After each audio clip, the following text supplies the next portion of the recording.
共軍的由演轉戰的跡象越來越難去判斷。當今天共軍有辦法一定程度的癱瘓或是殲滅中華民國海軍之後呢，那它就會同步的針對我們的軍事海空的基礎設施、關鍵基礎設施進行打擊。然後準備進行下一個階段的登島的作戰行動。解放軍近年一直在企圖突破這個傳統登陸的限制。台灣雖然有非常多的紅色海灘，非常多的港口可以作為共軍佔領之後投送部隊使用，國軍這邊當然會做有相關的反制。新聞是表象，我們帶你看見真相。歡迎收看《關鍵台海》，我是溫約瑟。那今天我們非常榮幸的邀請到了2位來賓，其中一位呢是台灣國防研究倡議的共同創辦人廣正。約瑟好，各位觀眾朋友大家好。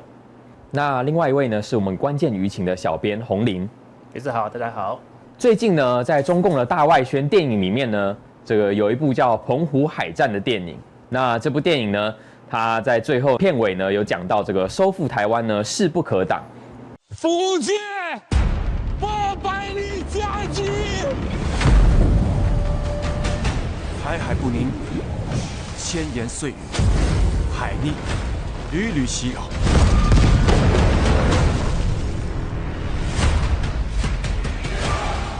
十郎聽命，朕命你統領周師，進取澎湖，攻下台灣。你要替朕還天下一個圓滿。臣領旨。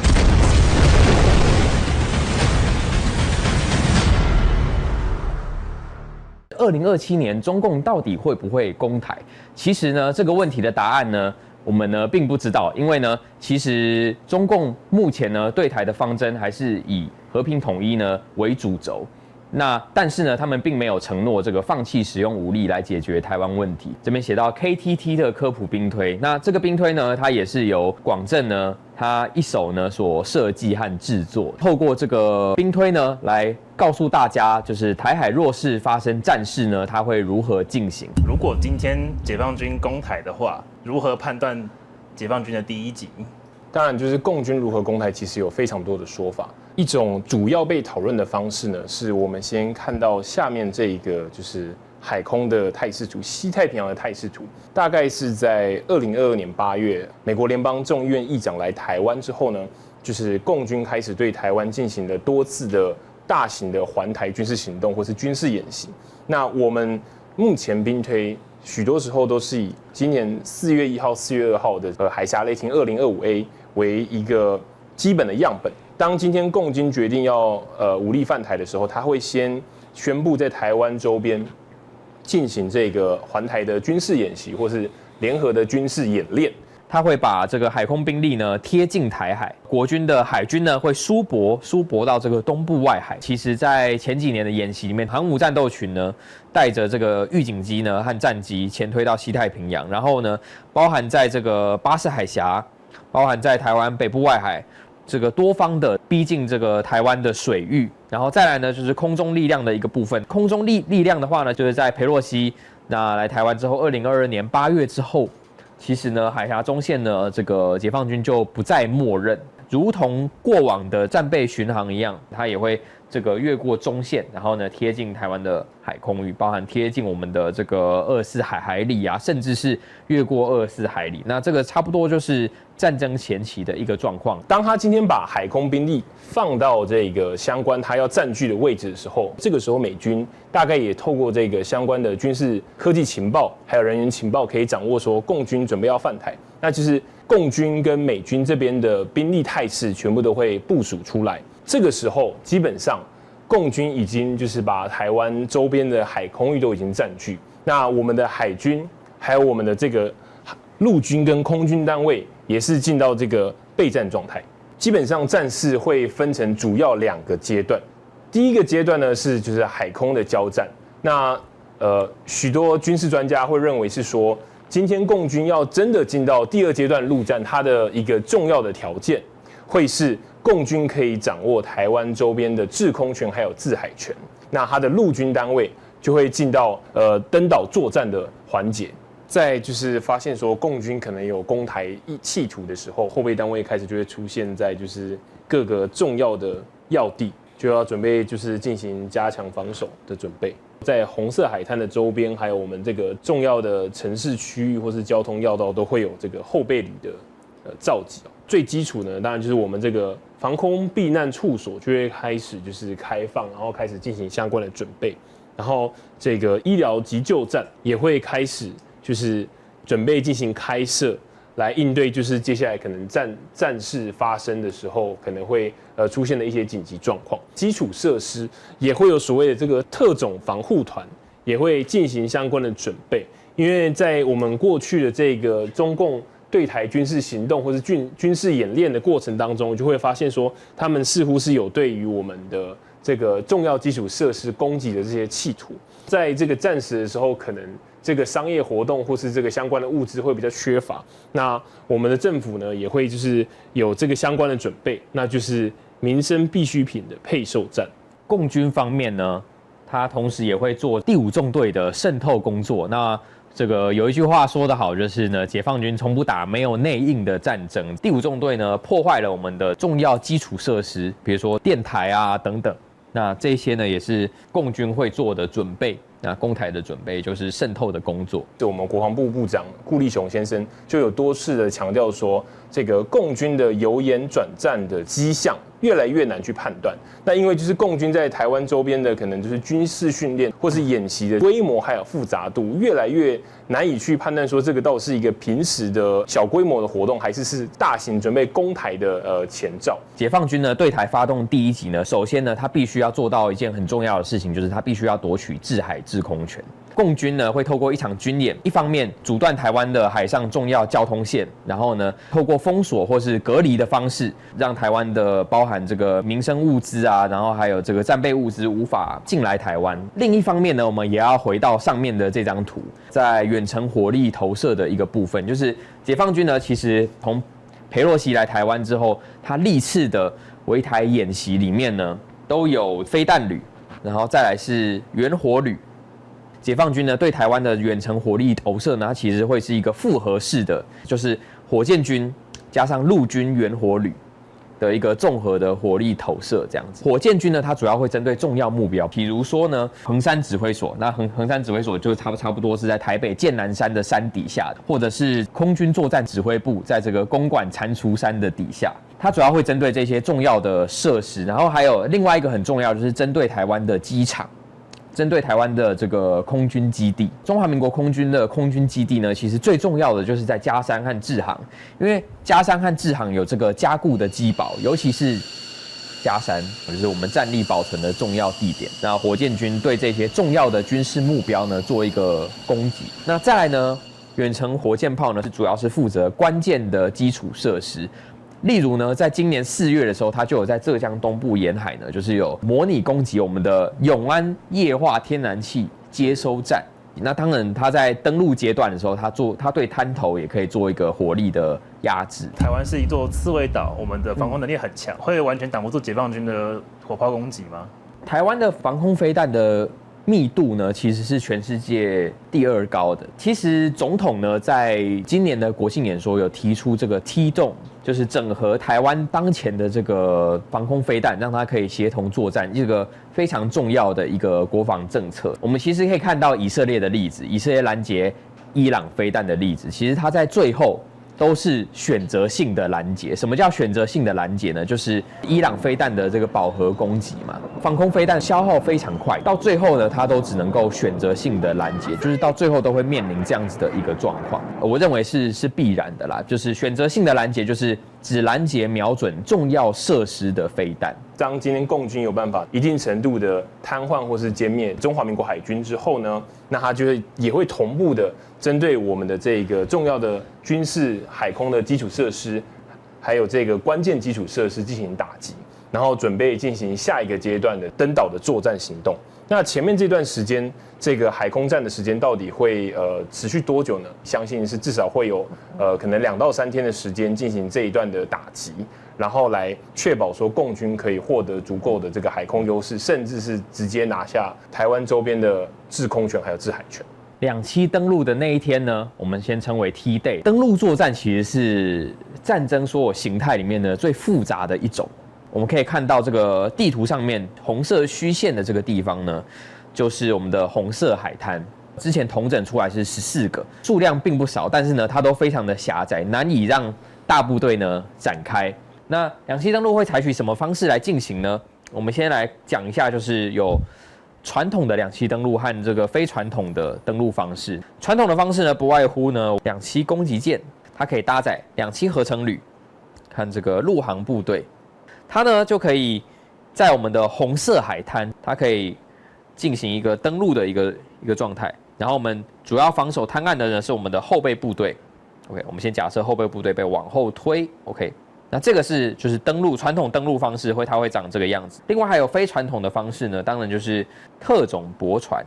特種駁船的話呢，可以在非紅色海灘地方登陸的一個船只，它可以搭載無法泛水的單位，有點像搭一個橋的概念。這個就是比較非傳統的方式，那這個也是其實解放軍近年一直在企圖突破這個傳統登陸的限制所做出的改變，但是真正實戰效果如何，其實還需要時間來驗證。那這個是解放軍呢會採取的登陸方式。當然，在這個登陸的過程裡面呢，遠程火力打擊還是繼續 OK， 因為我們也是會修跑道的，然後呢，我們也是會修基礎設施的，還有我們灘岸也是有防禦的，所以呢，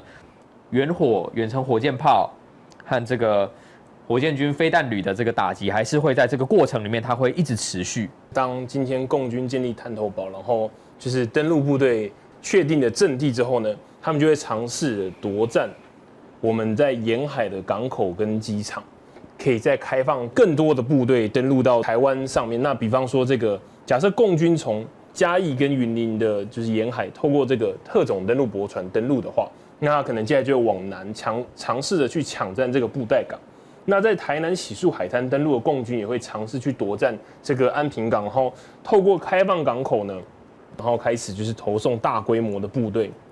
聯勤保障部隊、信息支援部隊、信息支援部隊，它主管的是通信。通信在現代戰爭中其實是非常重要的。聯勤保障部隊主要負責的呢是彈藥和油料。普羅大眾在討論到這個解放軍攻台的這個議題的時候呢，其實比較少討論到的是後勤。在解放軍研究上面呢，後勤單位就是聯勤保障部隊呢、信息支援部隊呢等等，它的編制呢是非常少被討論到和被整理的，但是他們非常的重要，會是這個登陸作戰一個後勤保障的一個關鍵。我們可以看到說，台灣雖然有非常多的紅色海灘，然後也會有非常多的港口可以作為就是共軍佔領之後，或是共軍就是投送部隊使用。國軍這邊當然會做有相關的反制，大家應該都非常熟悉說台灣購買的這個火山布雷系統，那確實就是用在這個紅色海灘，就是共軍可能會這個遂行兩棲登陸的地形，然後我們進行破壞來阻絕共軍使用這些海灘登陸的可能性。那如果我們的港口非常不幸的被這個共軍奪占的話，國軍也有可能會就是先發制人，先對這個我們的一些交通基礎設施進行癱瘓，來避免被共軍所使用。雖然說共軍它的這個軍事的數量還有這個軍事科技似乎是非常強的，但重點是它的後勤跟它的這個資通訊也必須要隨着大部隊一起上岸，上到台灣，它才有辦法進行這個後續推展的作戰行動。下一個問題是說，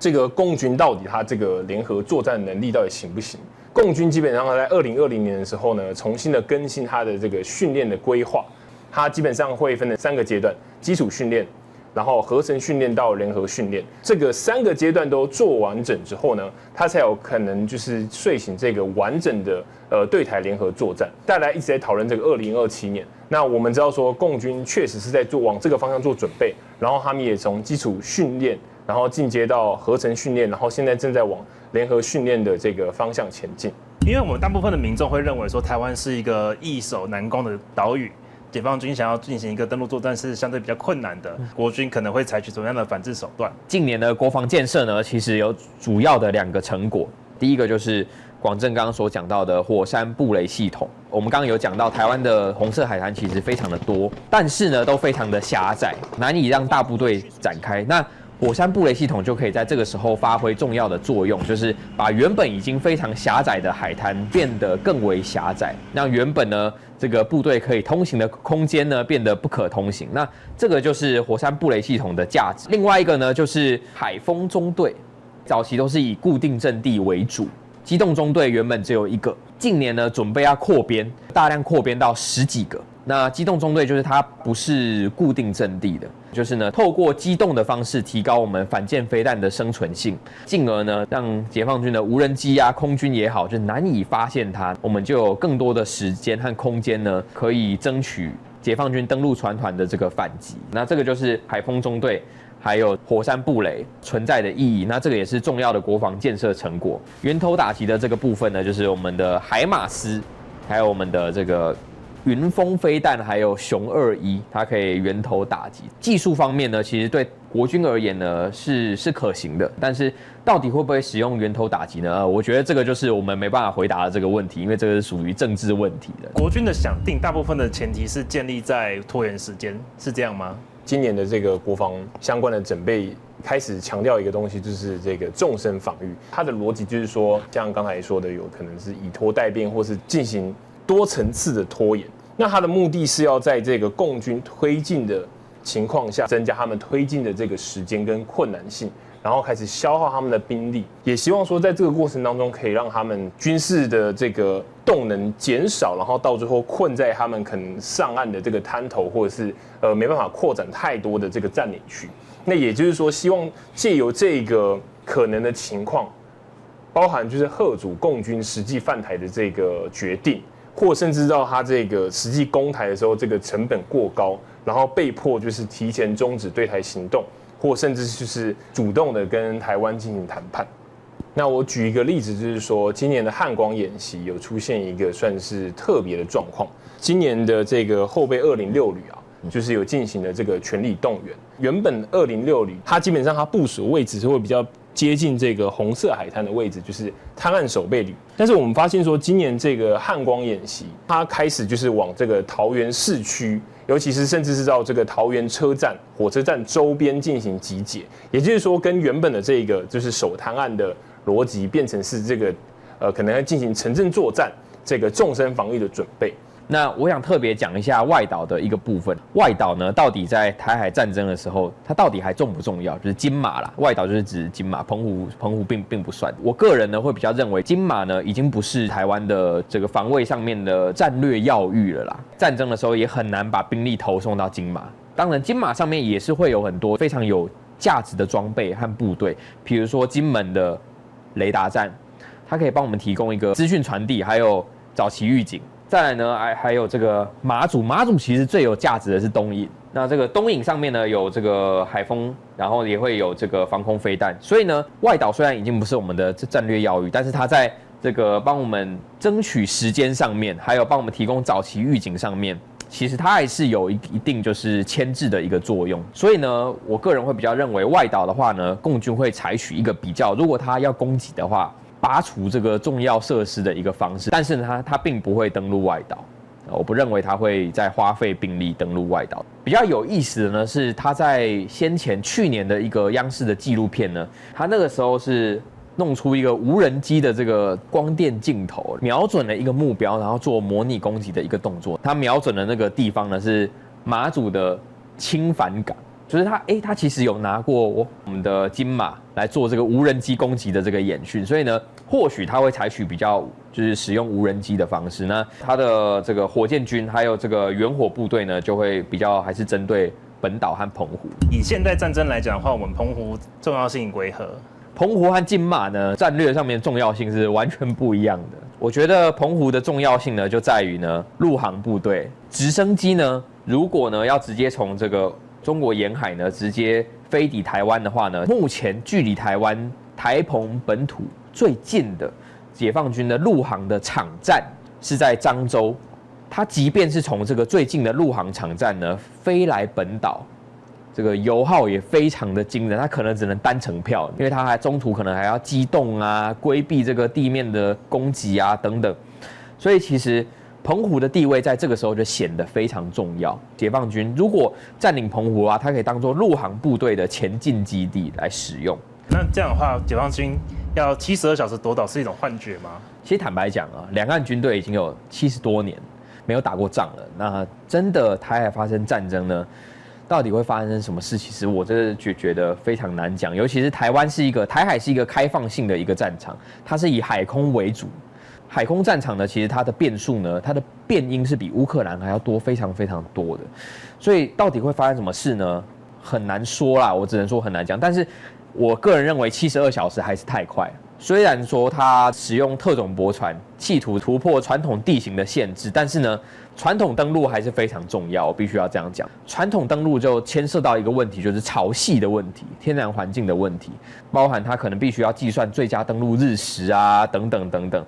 所以我認為72小時還是非常困難啦。但是我認為就是海空制海權和制空權的爭奪，72小時以內是比較合理的啦。不管是2027、2035，可能台灣大選之前，或者是解放軍建軍100年，那最有可能的攻擊時間點會在什麼時候？這個解放軍攻不攻台的問題，還是要看太平洋大兩岸影響小兩岸的進展到什麼程度這樣子。因為到底會不会打台灣，這並不是一個軍事的問題，這是一個政治的問題。那政治的問題呢，就要看這個中美兩國的互動和關係是如何發展的。台灣能夠做的呢，就是積極備戰，目的呢，並不是要挑起戰爭或是要挑釁，目的呢是要拉高，就是廣正剛剛有講到，拉高戰爭的成本，它犯台的成本。那當我們做好準備的時候呢，它考慮的因素就會變得比較多。那這個就是台灣備戰的意義。那如果今天解放軍想要進行一個登陸作戰，解放軍會在哪個月份去做登陸，會是最有可能的？大家記得國光計劃嗎？就是我們反攻大陸的一個計劃，關於氣候的評估。這個文件呢，它就有提到4到6月是相對適合兩棲作戰，其他時間不外乎呢就是潮汐的問題啊，還有氣候的天候啊、洋流啊等等的問題。假如說今天2位掌握了全台灣所有的國防預算，而且並且這個支票是無上限的，那2位會怎麼樣去強化台灣的作戰能力？台灣現在其實實際上就是還是有我們的傳統戰力跟我們正在加強的不對稱作戰的實力。那這個傳統戰力部分，我個人的觀察點會是說，海軍的部分。雖然說我們現在海軍的焦點好像都放在這個潛艦國造海鯤艦的建造上面，但我覺得另外一個非常值得關注，然後也值得有更多這個國防預算的是我们的水面艦戰力的整備。那大家知道說，我們現在目前的驅逐艦跟巡防艦，其實就是1970年代到1980年代的這些相關的裝備。那我們其實是缺乏，不管是相位陣列雷達，然後或是到現在正在進行當中，或是正在更新當中的這個垂直發射系統。那這些其實都是我們海軍艦隊在戰時的時候要輸泊或者是保存戰力一個非常重要的關鍵，甚至到後面我們要怎麼去突破解放軍的這個軍事封鎖。然後在戰時的時候甚至有辦法護航，從外國獲得的物資或是新的裝備，其實這個海軍艦隊的這個不管是防空能力或是艦隊的偵搜能力，其實都是非常重要的。所以在傳統戰力部分，我會覺得是這個水面艦應該可以獲得更多的資源。下一個呢是在這個不對稱戰力的話，我個人觀點最直接的就是我們的無人機必須要是彈藥化，不能是當成是裝備。那大家從俄烏戰爭的這個發展，你就可以知道說，這個無人機基本上你放出去之後，你就不應該期待它有辦法再收回來。所以你會需要有非常大量的這個無人機，就是可以消耗的無人机，你才有辦法就是持續在這個現代戰場上面有辦法就是進行作戰。第一個就是增強這個通信能力，來增進我們的聯合作戰。通信工作在聯合作戰上面呢是非常重要的。就是要連得起來，它通信就必須要 OK。首先呢，這個其實目前政府就已經有在進行了，包含這個梯洞的防空飛彈的整合啊。梯洞就是要把不同的種類的防空飛彈的系統整合在一起，讓它能夠有效率的遂行作戰這樣子。然後包含這個空軍採購這個新的這個 Link 系統啊，然後讓空軍戰機之間可以更好的協同作戰。我們就舉這個印巴空戰的這個例子好了，就是聯合作戰到底對我們在遂行作戰上面有什麼幫助呢？有聯合和沒有聯合的差距。殲10竟然的擊落了飆風戰機，其實最重要的一個原因呢，就是因為殲10呢它有預警機，那同樣是中國製造的，同樣作戰系統的預警機和它協同，所以它可以做到 A 射 B 導這樣子。那印度方面呢，它預警機是俄制的這個安50，標風呢是無法和它的這個預警機協同作戰的，所以呢，印巴空戰其實就很好的驗證了一件事情，就是聯合作戰的能力可以彌補單一裝備的差距。另外一個呢，就是加強後備部隊。我們的後備部隊呢，如同我們剛剛所演示的，它主要就放在灘頭，所以它又叫灘岸守備旅。以色列的後備部隊和台灣的後備部隊呢，差在什麼地方呢？台灣的後備部隊都是以傳統步兵旅為主，那以色列後備部隊呢，動員出來的有裝甲旅，有機步旅。這差在什麼地方呢？就是我們的後備部隊呢，它只有輕武器，它甚至是連反甲武器，就是可以摧毀裝甲車的這個武器，它其實都是相對比較有限的。其實後備部隊呢，在網絡上面常常看到一些人，就是說後備部隊呢，就是說用來填線的，這樣叫它這個填線寶寶這樣子。所以呢，我認為加強後備部隊是非常重要的，不外乎加強它的裝備，加強它的機動能力，加強它的訓練。我們的後備部隊其實它的訓練方面今年已經進步非常多的，這部分其實國防部一直都有在進行，所以不外乎就是2個，就是加強通信以增進聯合作戰，另外一個呢就是加強後備部隊的裝備和訓練。以上呢就是我們今天的節目內容。我們之後呢也會不定期的用這個 KTT 科普兵推呢，這個不定期的這個舉辦公開的這個兵推活動。那希望大家多多關注這樣。那謝謝大家。新聞是表象，我們帶你看見真相。歡迎收看《關鍵台海》，我是溫約瑟。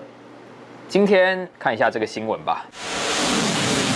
雄風2型反艦飛彈發射後，精準打擊視距外目標。這一款國軍捍衛台灣的關鍵武器，機敏資料卻被海鋒大隊自家汰除的士兵洩露給中共女特工。檢方偵辦發現，這位女特工是中共人民武裝警察部隊山西省總隊通信站的情報人員，以楚婷當作化名，更自稱是某時報的駐香港記者。2023年，透過交友網站認識了因為賭博遭到汰除的海鋒大隊林姓上兵。雙方從未見面，僅透過聊天就決定交往。林姓上兵更當起中間人，聯絡人在海鋒服役的蔡姓士兵，和對方說：“你缺錢，可提供軍中資料，可以賺錢。”蔡姓士兵嘗到甜頭之後，再拿手機翻拍雄2飛彈發射車上的放列陣地操演教範全冊以及飛彈車操作手冊等。楚婷也覺得很有軍事情報價值，匯了3萬塊當做酬金。OK， 就是一個共諜案。那大家都知道海鋒大隊是做什麼的嗎？海鋒大隊其實是這個國軍當前一個很重要的單位，那它是海軍呢少數就是不用上船的單位這樣子。那海鋒大隊其實它就是陸基型的反艦飛彈，然後它用這個機動或者是固定陣地的方式呢，這個對海上來發射這樣。目前呢，中華民國海軍呢重要的單位之一，在我們艦艇啊都比較構型年代都這個相對於解放軍的海軍的新銳艦艇都處於一個落後狀況的情形之下呢，海鋒大隊就顯得很重要。所以海鋒大隊其實近年就也有擴編的一個狀況，那所以這件事情才會這麼的嚴重。OK， 那台灣有海鋒大隊，大家有沒有想過，就是解放軍有沒有類似的單位呢？有。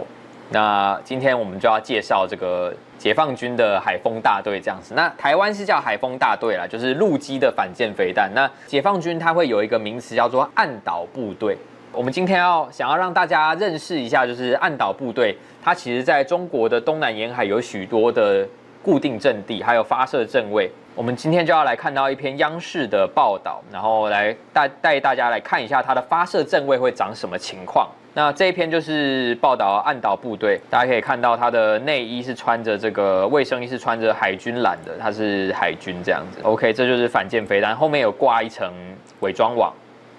然後進入陣地。OK， 這個地方其實我們現在看到的這篇新聞報道，其實它經過剪輯了啦。它其實是把很多不同的地方把它剪在一起。那這個地方我實在是非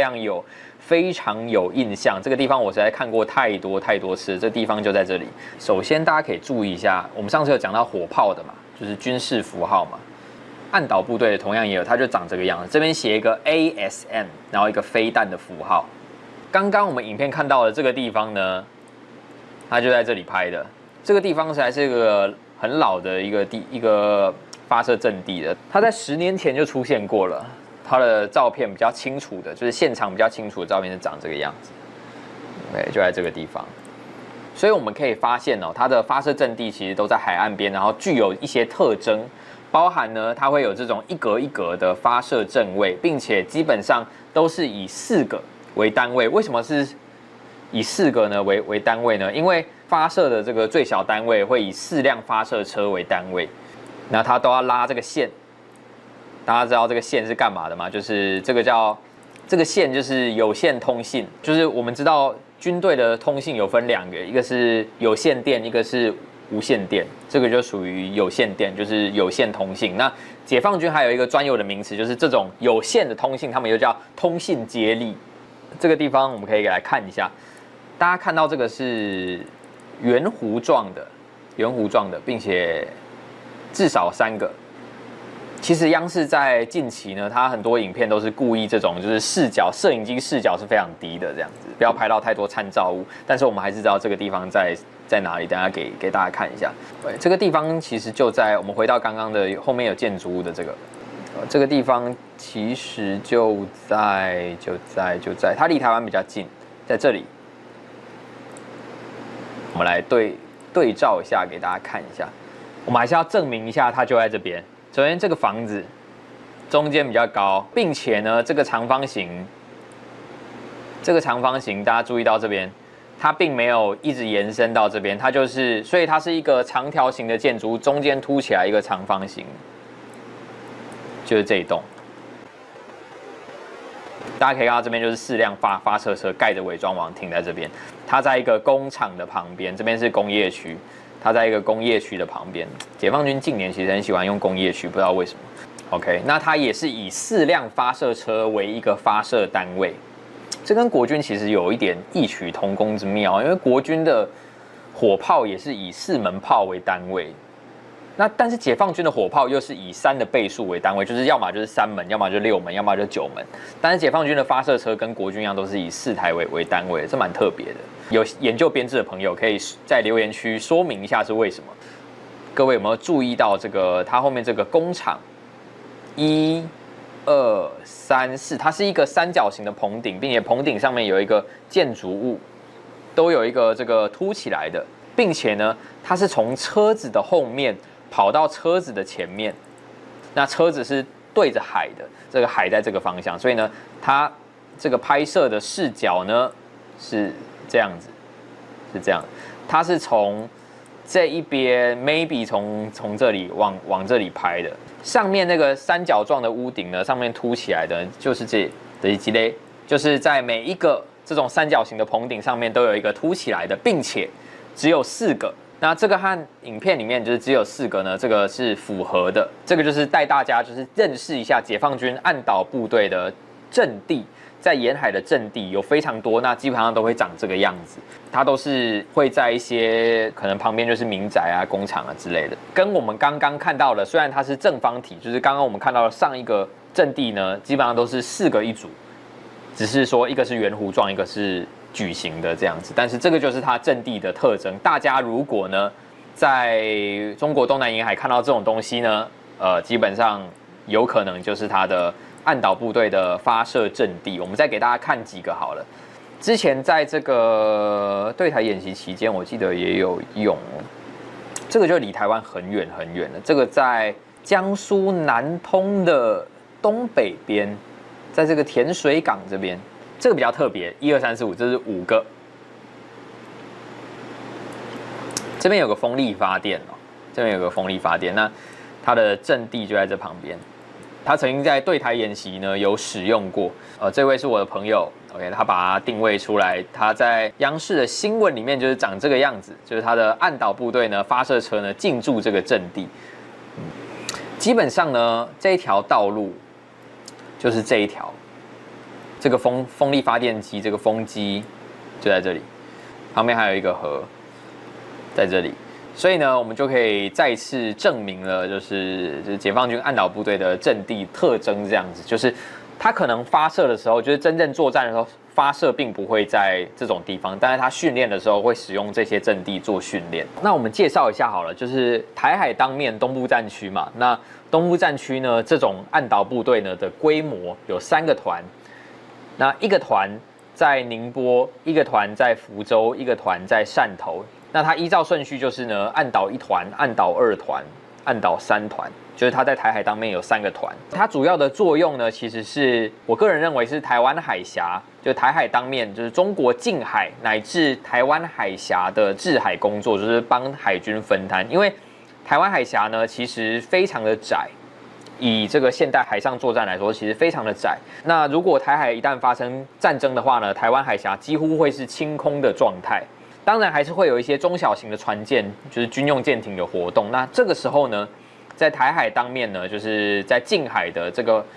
攻擊上面呢，那解放軍他就會把這個工作交給岸島部隊來進行。那其實台灣這邊也是一樣的，只是解放軍的岸島部隊規模其實也非常的大，就是兩岸其實在岸島部隊近期呢，其實它都有一個擴編的一個現象，尤其在這個寧波的岸島部隊，我們可以來看一下它的營區好了。帶大家來看一下，那寧波的岸島部隊呢，這邊駐紮是岸島3團，就是東部戰區海軍岸島3團，它的代號是92706這樣子。那它就在寧波的這個牛二港的這個港口邊，其實它近期是有，就是它在幾年前有把營區擴建一遍。我們可以來看一下這個對比。如果我們查國軍的新聞，知道海鋒大隊近期從蔡政府以來，國防政策就是發展，就是在這方面是有擴編的現象。那解放軍呢，它也有擴編營區的現象，就同樣性質的單位，它其實也有擴建營區這樣子。我們可以來比對一下它營區前後的一些差別。它現在是長這個樣子哦，你們知道它幾年前長什麼樣子嗎？在2021年的時候呢，其實它那個時候還非常的小，後來到2021年開始擴建，開始蓋，然後一直蓋到2023年，差不多在24年的時候蓋好。那它有一個擴建的一個現象，營區現場照片就是長這樣子。所以呢，其實兩岸在近海的防衛上面呢，岸島部隊或者是說海鋒大隊，他們同樣性質，他們都占有一個重要的作用，並且呢，這個對岸呢和我們都是一樣，把這個岸島部隊主要是使用在台海當面，就是比較近海的，尤其是台灣海峽的這個制海作戰上面。那這個是我覺得兩岸同有相似處。那以上就是今天和大家介紹一下解放軍岸島部队的陣地的視覺特徵。新聞是表象，我們帶你看見真相。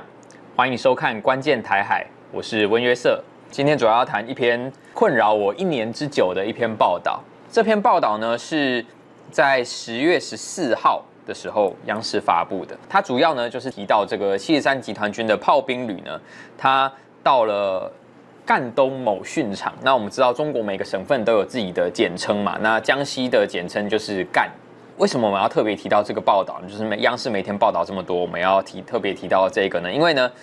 這個訓練場其實呢，我們上次有談到，就是在解放軍地圖上面，其實有非常多的這個炮兵的北約軍事符號。我們上次有和大家有講到的，就是有非常多炮兵的符號。那這些炮兵的符號都是代表它的訓練場。那我們上次有講到，在浙江東部沿海，在台海當面的長樂、平潭，還有泉州，就是有它遠程火箭炮的訓練場。那其實呢，東部戰區有一個火炮訓練場，我找了將近1年都沒有找到，就是影片中的這個地方。因為我們知道，就是其實火炮的實戰射擊並不是每個地方都能夠進行的，它必須要在一些地域比較廣闊的一些訓練場，或者是如果要在海上射擊的話呢，如果它不是專門的訓練場，它就必須要發布航行警告，這個其實非常的麻煩。所以呢，找到它火炮實彈射擊的常用訓練場，對我們來說是非常重要的。那東部戰區就3個地方，就是這個浙江東部沿海，還有在安徽東部的3屆訓練基地，還有另外一個神秘地點，就是這個央視在這部影片裡面所說到的這個贛東某個訓場，就是差不多是從去年10月的時候呢，央視就開始大量的新聞報道，開始呢有報道呢，這個73集團軍的炮兵旅到這個訓場呢來演訓。就是這個地方。其實這個地方我找了非常久，因為這個江西的東部呢，這個實在是非常的廣闊，然後地貌也非常的複雜，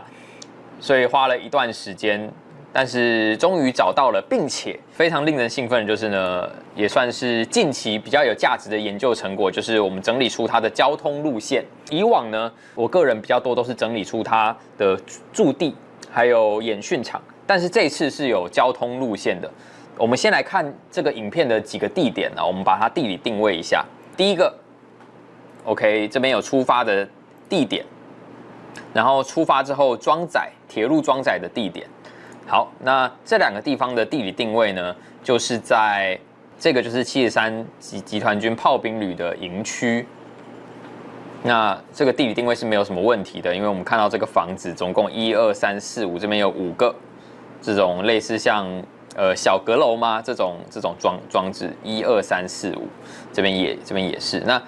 這個的話是它的地理定位 ，OK， 我們就可以確認它的單位是73集團軍炮兵旅，還有它裝載的地點。那裝載的地點是在什麼地方呢？其實就是在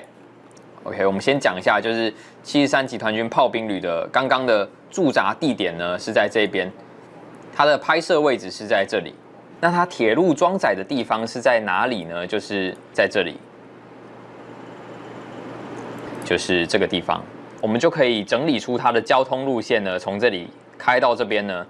是走哪一條公路？這個我比較沒有特別整理，因為其實它離得比較近，這樣子。一般來說呢，這種軍事訓練呢，因為它的駐地呢是在福建，在福建的沿海，它要到這個江西的東部呢去訓練。一般來講，最有效率的方式就是鐵路機動。它在這邊上鐵路，然後上鐵路之後呢，我們再看到第三個畫面。第三個畫面是它。這邊是新聞報道，就是有講到他經過鐵路運輸之後呢，到達這個演訓地域，然後呢離開鐵路這樣哦，離開鐵路，那我們就也要定位這張照片的位置。那這張照片是在什麼地方呢？這張照片是在江西的鷹潭市，哦，是在這邊，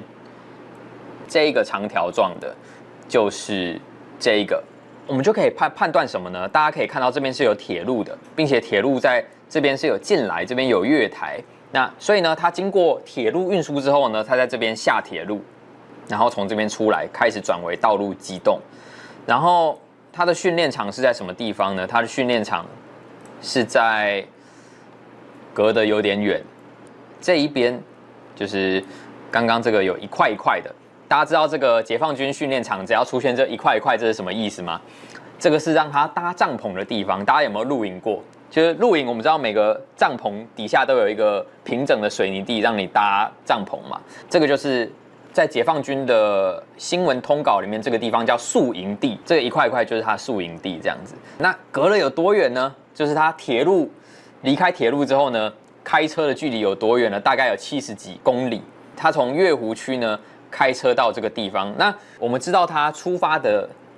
地點、鐵路裝載的地點，然後鐵路卸載的地點、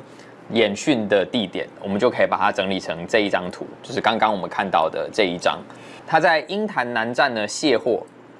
然後從鷹潭南收費站呢這邊上高速公路，上這個濟廣高速。然後行駛53公里以後，從金溪收費站下公路之後呢，開始轉為一般道路，然後行駛，來到訓練場。然後呢，它的炮兵陣地呢，就是剛剛我們看到的這個地方，這裡。剛剛這一串炮就是在這裡。然後它的靶標的位置，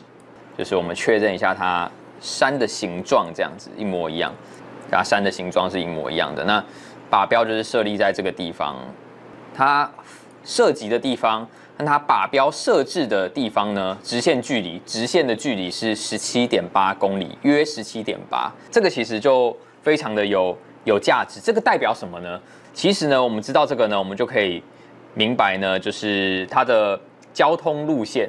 那尤其是鐵路的交通路線，就是說東部戰區的炮兵要來這邊呢來演訓呢，它鐵路機動只能從鷹潭南站下車。你說這邊有這邊金溪縣這邊有沒有鐵路？撫州市這邊有沒有鐵路？其實都有鐵路，但是能夠讓它這個炮兵單位軍用車輛大規模下車的地方，只有在鷹潭南站這邊的月台才能夠滿足。這個就好像我們舉一個台灣的例子好了，就是國軍如果呢要把車輛呢從中南部鐵路運輸到北部，並不是說到那個台北車站就可以下車啊，等等等等，就是能夠讓這個鐵路運載的這個軍用車輛下車的地方只有2個，北部只有2個，一個在靠近鶯歌的汽機場，然後另外一個在五堵。同樣的呢，東部戰區的炮兵要在這個地方，要來這個地方，他鐵路運輸只能在鷹潭下車，所以呢，他必須一定來這個訓練場，他就是會經過這條道路這樣子。那這個就是一個很重要的一個資訊，並且呢，我們可以看一下它周邊道路的情況。周邊道路呢，其實我有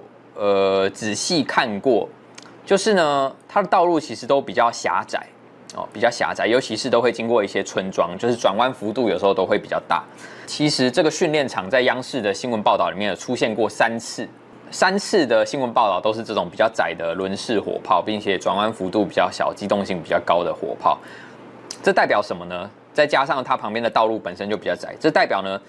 我們可以確認幾件事情。第一個，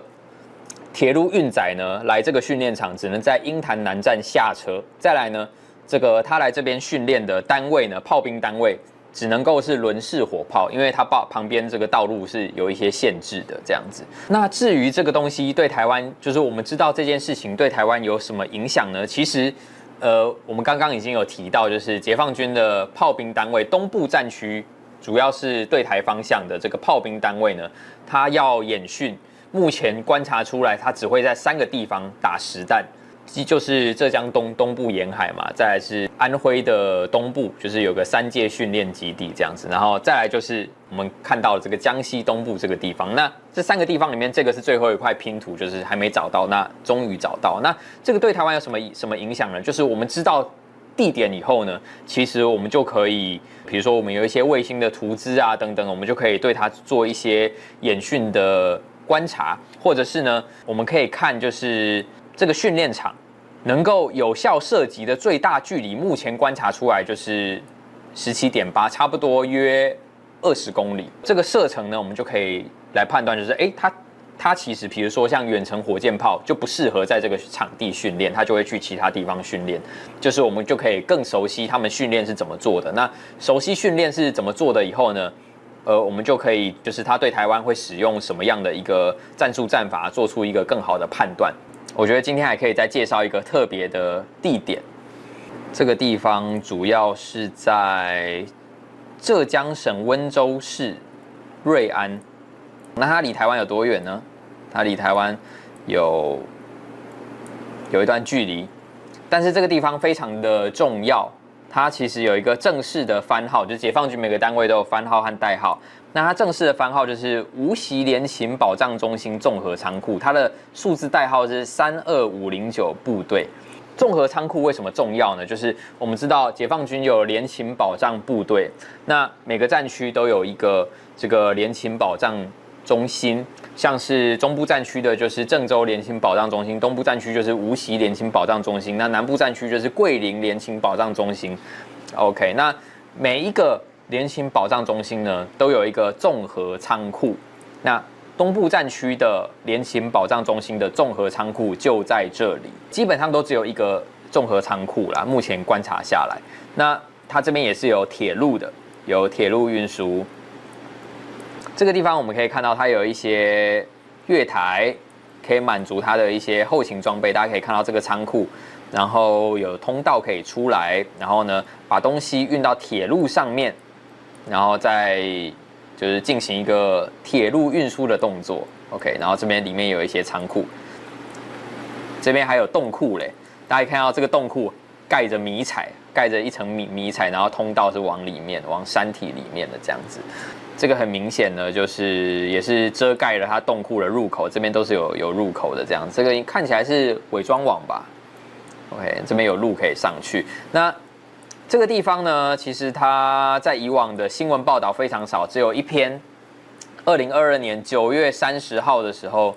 這個因為這個地方是潘代街道嘛，那它地方呢組織關於孩子的國防教育這樣子，然後到這個營區參觀，然後呢，在新聞報道裡面還有一個很特別的呢，就是他有使用過這個月台，就是東部戰區71集團軍的陸航旅有使用過這個月台做直升機的備降場，就是呢，當他的機場被摧毀的時候呢，他就會使用這個地方當他的備用的降落地點。這個差不多是2019年的新聞了，那個時候直20還沒出來，這個還是直9這樣子。但是這個地方為什麼重要呢？除了它作為東部戰區極少數的綜合倉庫，就是後勤的一個重要的地點，還有呢，它作為過直升機備降場以外呢，其實東部戰區就是有公開的直升機備降場，其實很少，這是其中一個。除了這2個以外呢，它還有一個得天獨厚的地理優勢，就是我們知道台灣其實是具有源頭打擊的能力的，就是我們有一些什麼雄升飛彈啊、雲峰啊，然後海馬斯應該是還夠不到這邊啦，那就是雄升飛彈和雲峰，然後包括強攻飛彈，或許以後也可以改成地對地的飛彈，那是可以對中國大陸境內進行源頭打擊的。但是這個地方有個得天獨厚的地理優勢哦，大家可以注意一下，它在這一邊嘛。然後台灣呢，在這一邊嘛，台灣如果要對它進行源頭打擊的話呢，不好意思，它被包在山體的裡面，對，你的導彈必須要轉個彎，或者是直接攻頂這樣子。我可以用佳山基地的這個機庫來比喻，它其實是建在這個地方，在地形方面是有一些優勢的，所以它才會建在這個地方。那這個地點是很有意思的，那大家有興趣可以輸入這個坐標來看看。那這些其實大範圍的這些戰略的判斷呢，都是靠這些戰術情報的累積，了解這件事可以對台灣有的幫助。新聞是表象，我們要帶你看見真相。歡迎收看《關鍵台海》，我是溫約瑟。今天呢，我們來看這一集，要帶大家來看2篇報道啦。那一篇報道呢是日本媒體的報道。那日本智庫呢，在10月1日中國國慶日的時候，經由分析獲得的這個衛星影像，發現呢，這一看就知道是朱日和這樣。這個總統府其實存在很久了。那他說他最近有擴編，應該說擴建的一個狀況。我們先來看一下擴建前是什麼樣的一個狀況。其實它現在正式的番號叫做朱日和聯合訓練基地，它原本叫做戰術合同訓練基地，但是解放軍目前，它隨着發展呢，更加強調聯合作戰，所以它就改名了，從戰術合同訓練基地改成聯合訓練基地。好，它的營區長這個樣子。這個地方呢，朱日和營區最北邊這邊呢，這個車庫營房這邊駐紮着81集團軍重型合成195旅，這個旅很特別，他們綽號叫藍軍旅這樣子。那它是什麼意思呢？其實朱日和基地就是解放軍最大的這個陸軍最大的聯合訓練基地這樣子。那它這邊有專門編了一支藍軍旅，那就是仿效美軍的教範啊等等，然後讓各個部隊來這個訓練場來駐訓，模擬和假想敵來作戰這樣子。來駐訓的部隊呢，他會搭帳篷，這個是給他搭帳篷的地方，這個一格一格的。那總統府在什麼地方呢？總統府就在這邊，這是他現在的樣子啦。那擴建前是長這樣。日本新聞的說法呢是說，就是他加強模擬呢對攻台的訓練，除了模擬總統府，還擴建了模擬司法院。模擬司法院在什麼地方？模擬司法院在這兒，在這兒。可是這和我們的。我就覺得很奇怪，這個和我們其實司法院其實也沒有長很像。相對於這個司法院，它的建築形式還比較像北一女的，這是活動中心嗎？好，我就當它是活動中心，還比較像北一女的活動中心。這是外交部啦，這是外交，這是總統府前的廣場。這是什麼？這個地方應該是228公園，然後這個應該是228紀念館，也沒有很像。這個雖然都是倒 L 形狀的，對，但是就是它只是做個大概這樣子。其實相比於這個地方呢，你真的要說攻打博愛特區、模擬博愛特區的作戰環境，相比於朱日和啦，如果你真的要做這個訓練的話啦，在阿拉善的那個訓練場還比較符合實戰一點這樣子。為什麼會這麼說呢？就是明明大家會覺得說，這個地方做的比較精細啊，你看它連總統府都建築樣式都做出來的這樣子。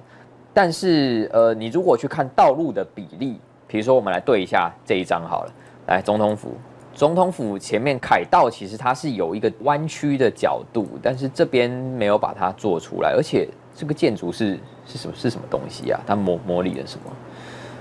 這個建築如果按照這個來看的話呢，外交部在這邊嘛，你看外交部其實沒有離這麼近，那這個建築呢，我就看不懂它是在模擬什麼了。那這個又是什麼？我們可以來對一下，228公園後面嘛，台北賓館，這也不像台北賓館啊，對。然後這個地方是什麼？國發會，這地方是國發會。OK， 國發會還好啦，面積上算它像啊。OK， 你如果看整條路的比例尺，其實是有點奇怪，就是它沒有很符合這樣。所以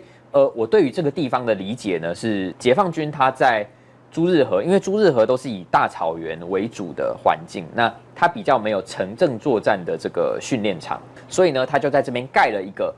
這個城鎮作戰的訓練場。既然它有這個蓋城鎮訓練場的需求，那它就順便直接拿台灣的這個總統府呢，拿來當它的這個訓練場的造景。但是呢，這個訓練場之於這個奪取博愛特區到底有多大的這個實戰性呢？其實我認為是非常低，因為它完全沒有按照比例來畫建築，很多樣式也不對，所以它還是一個，就是它在建築樣式上面，它是有一點炒作的意味這樣子，然後政治上面炒作的意味。但是呢，我們回歸它的本質來看，它就是一個城鎮作戰的訓練場，只是剛好。就是他剛好要蓋城鎮作戰訓練場，然後拿台灣的這個來炒作這樣子。真的要說的話，阿拉善的這個還比較符合，但是它好像不是拿來城鎮作戰訓練用的。比較符合的原因是因為它是按照比例尺來畫的。那日本記者其實有按照它的這個比例來博愛特區實際走一遍，誤差4公尺到16公尺這樣，就是50公尺以內，其實比例是 OK 的這樣子。我認為大家也不用過度的擔心，就是這個就是一個炒作設施這樣子，那拿來城鎮訓練，順便炒作這樣子。順便提一下好了，這個東部戰區呢也有一個城鎮訓練設施，那它在江蘇的北邊，主要是71集團軍在使用。我們可以看到江蘇宿遷市、落馬湖，大家記住這2個參照物，然後我們往北邊拉到這個看起來有山的地方，這就是東部戰區最大的城鎮作戰訓練場，在這邊。這個地方也存在很久了，台灣媒體在我高中的時候有報道過這樣子。我們再看第2則新聞，第2則新聞是這邊說中國在普丁的幫助下演練攻台，這個大家應該有看到這篇新聞。那這個俄羅斯一家國有軍火公司與中國軍方之間一項備受爭議的交易裡面，這個駭客竊取的數據顯示，雙方制定聯合入侵計劃。OK， 反正就是一個駭客組織他取得的數據這樣子。中央軍委裝備發展部裝備技術合作局中方代表團，他和一個俄羅斯國有企業簽署了一個他要引進空降兵的裝備。OK， 那他主要會引進伊爾78、伊爾76裝甲車 BMD4、BTR， 這些都是俄羅斯的這個空降部隊的裝備啦。其實，我看到這個新聞是有點匪夷所思的，因為其實解放軍空降兵和俄羅斯空降兵啊，它的裝備其實解放軍已經領先蠻多的，那還有作戰思維上面，其實聯合作戰的能力上面，其實都領先俄羅斯。還要買裝備，這個我就比較難以理解一點。我唯一能夠想到的，應該說唯二能夠想到的，就是解放軍在空降作戰能和俄羅斯學習的，就只有2件事情。第一個呢，就是俄羅斯即便呢它的空降兵的作戰的載具啊等等，其實是解放軍是領先的，但是它仍然有一個解放軍目前還沒有的技術。那當然我不知道解放軍是不是想要透過這次合作，然後獲得這個技術。這個技術呢，就是在空降作戰上面，一般來說呢，就是像解放軍的空降作戰呢，它就是車子先下來，先從飛機上先空投下來，再來換人下來之後呢，人集結，然後找到車輛，然後上車然後車輛集結開始作戰，這樣子，它需要一個集合的過程，這個人員先集合，然後找尋車輛的一個過程。俄羅斯的話呢，它有一門技術，就是它可以人車一體空投，什麼意思呢？就是它可以人直接坐在車子裡面，直接從飛機上空投下來，這樣子。這門技術呢，它其實在空降的這個結構上面，還有包括這個降落傘的結構上面，它是更加複雜，尤其是在它快落地的時候，就是如果你要人車一體空投的話，因为车子裡面是有坐人的嘛。所以你在車子快要落地的時候，它的下面會裝着一個反推裝置。那在接近地面的時候會啟動，給它一個反推的力，然後來減緩它的衝擊力。這樣子，這門技術目前只有俄羅斯這麼做啦，美軍目前也沒有這麼做。這樣子，中國很有可能就是我目前想得到的唯二2個，其中一個就是學習這門技術，然後獲得這門技術這樣。第二個呢就是經驗。其實解放軍空降兵在實戰的經驗是不多的。解放軍空降兵在上一次遂行準軍事行動是什麼時候呢？這個大家知道嗎？是四川大地震的時候。那個時候，這個四川山區的交通是斷絕的狀態。那個時候解放軍其實還稱不上是很現代化的一支軍隊，所以呢，他們那個時候就是派空降兵，然後空降下去，在非常危險的狀況之下，就是你也不清楚當時下面的地形經過地震後長什麼樣子，就直接空降下去，然後去開闢通路。但是最後成效也是甚微。但是這個是解放軍呢空降兵上一次遂行準軍事行動，就是四川大地震。相比於解放軍空降兵呢，那俄羅斯的經驗是多得多。尤其在烏克蘭戰爭的時候，俄羅斯空降兵其實遂行了不少次的作戰，雖然都是失敗比較多，但是失敗的經驗也是經驗啊。所以，我比較想得到的就是第一個，這個人車一體空投的技術，然後第二個呢就是空降作戰的經驗。那這2個是解放軍比較缺乏的。所以，至於這些裝備呢，我坦白講，都已經有運20的狀態下，還要買伊爾78，這個就是我其實是抱持懷疑啦。那我們可以繼續來觀察看看。宏觀取材，釐清真相，犀利精準，深入剖析，時刻掌握關鍵新聞時事，不漏接。老時段，新氣象，我是鍾浩和，關鍵時刻2.0，全新出擊。